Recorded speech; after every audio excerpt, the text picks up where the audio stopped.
The gate creaked under the weight of the evening wind, its rusty hinges groaning like a warning. I was out back, the tang of pine and damp earth filling my lungs, when I heard Ida's sharp, insistent honk from the dirt road. Not the friendly tap of a neighbor's truck, but the kind of honk that demands attention, like a toddler throwing a tantrum.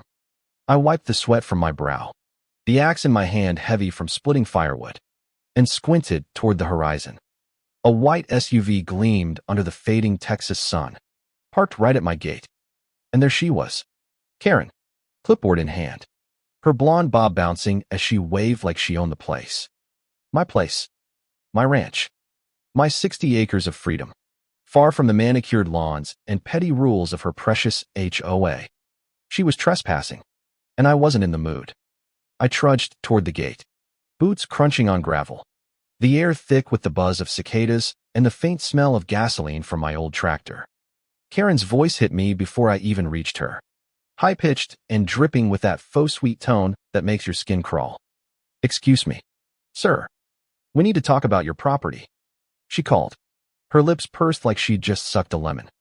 I didn't know her name then, but I'd heard the stories. Karen, the self-appointed sheriff of Bluebonnet Estates, the gated community a mile down the road. She'd been terrorizing her neighbors for years, citing violations for everything from untrimmed hedges to kids' bikes left on driveways. But my ranch, it wasn't part of her little fiefdom. Never had been. I leaned against the gate post, the metal cool against my palm, and sized her up. She wore a pastel polo shirt tucked into khakis, her sunglasses perched on her head like a crown. Behind her, a scrawny guy in a polo matching hers fidgeted with a camera, his eyes darting nervously. "Can I help you?" I asked, keeping my voice low, the kind of calm that makes people uneasy. Karen didn't flinch. She thrust her clipboard forward, a stack of papers fluttering in the breeze. "I'm Karen Mitchell, president of the Bluebonnet Estates HOA. We've had complaints about your property. The fence is an eyesore. Your grass is overgrown. And don't get me started on that junk pile by your barn. It's lowering our property values." I let out a slow breath, the kind that fogs the air when you're trying not to laugh. My fence was sturdy cedar, built by my grandfather's hands. The grass, it was a pasture, not a golf course. And the junk pile was my collection of vintage tractor parts, neatly stacked for a restoration project. I crossed my arms, the axe still dangling from one hand, and tilted my head. "Ma'am, I'm not in your HOA. This land's been in my family since before your neighborhood was a twinkle in some developer's eye. You're on my property right now. I suggest you leave." Her eyes narrowed, a flash of indignation sparking behind them. "This isn't about your family history," she snapped, her voice rising like a kettle about to boil over. "This is about community standards. You're bringing down the whole area with this eyesore." She gestured wildly at my ranch, her manicured nails catching the light. The camera guy shuffled closer, his lens pointed at me like I was some reality TV villain. I felt the heat rise in my chest, a slow burn of anger mixed with disbelief. She wasn't just clueless, she was bold. Too bold. I took a step forward, the gravel shifting under my boots, and pointed at the "No Trespassing" sign nailed to the gate. "You see that? Means you're not welcome. You've got 10 seconds to get back in your car and drive off my land." Karen's face flushed pink, her mouth opening and closing like a fish out of water. "You can't threaten me," she sputtered. "I'm here on official HOA business." I raised an eyebrow, the axe swinging lightly in my grip. "Lady, you're not official anything. You're trespassing, and I don't take kindly to uninvited guests." That's when the camera guy piped up, his voice shaky. Karen, maybe we should go. He's got a point about the property line." Karen whipped around, her glare sharp enough to cut glass. "Stay out of this, Todd. We're not leaving until he agrees to comply." Todd. Poor guy looked like he'd rather be anywhere else. His shoulders hunched, sweat beading on his forehead despite the cool evening air. I almost felt bad for him. Almost. But then Karen did something I didn't expect. She stepped closer, right up to the gate, her sneakers scuffing my dirt. "You think you're above the rules, don't you?" she hissed, her voice low now, Venomous. People like you. With your rusty junk and your cowboy attitude. You're the reason this town's going downhill. I've got half a mind to report you to the county. The air felt heavier now, charged with her words.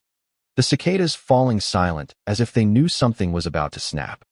I leaned in, close enough to smell her floral perfume, and said, "Go ahead. Report me. But you're standing on my land, Karen, and I've got cameras of my own." Her eyes flicked to the side, and for the first time, I saw a crack in her armor, a flicker of uncertainty. She didn't know about the security cams I'd installed after some kids tried to steal my tools last summer.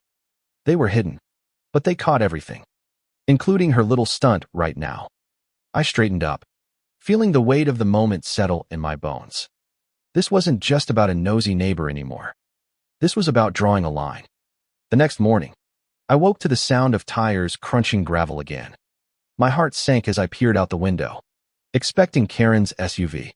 Instead, it was a beat-up pickup, its bed loaded with wooden crates. A woman climbed out, her hair gray and wild, her denim jacket patched at the elbows. She waved at me, a crooked smile on her face. "You Jake," she called as I stepped onto the porch, coffee mug in hand. I nodded, wary. "I'm Marla," she said, hobbling toward me. "Live just outside Bluebonnet Estates. Heard about your run-in with Karen. Figured you could use some backup." Marla, it turned out, was a legend in her own right. She'd been fighting Karen's HOA for years, ever since they tried to fine her for keeping chickens on her non-HOA land. She had a thick folder of complaints, letters, and even a restraining order against Karen for harassment. "That woman's got a vendetta against anyone who doesn't bow to her," Marla said, her voice rough as sandpaper. She handed me a USB drive. "Got some footage of her snooping around my place last month. Might help your case." I stared at the drive, the weight of it heavier than it should have been. This wasn't just my fight anymore. Over the next week, Karen escalated. She sent letters, left voicemails, even showed up with a neighborhood watch, Group 3 nervous-looking guys in polos, holding flashlights like they were auditioning for a bad cop show. Each time, I recorded it. Each time, I told her to leave. My patience was fraying, the anger bubbling closer to the surface with every encounter.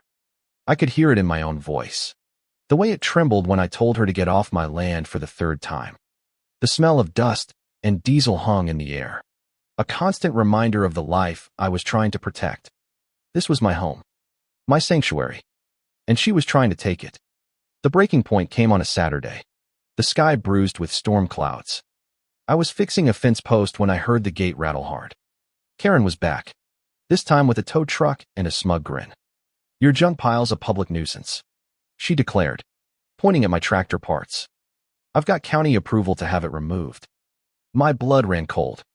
I grabbed my phone, already dialing the sheriff, as I stormed toward her. "You've got no authority here, Karen. This is private property. You're done." The sheriff arrived 20 minutes later, a tired-looking man named Roy who'd known my family for years.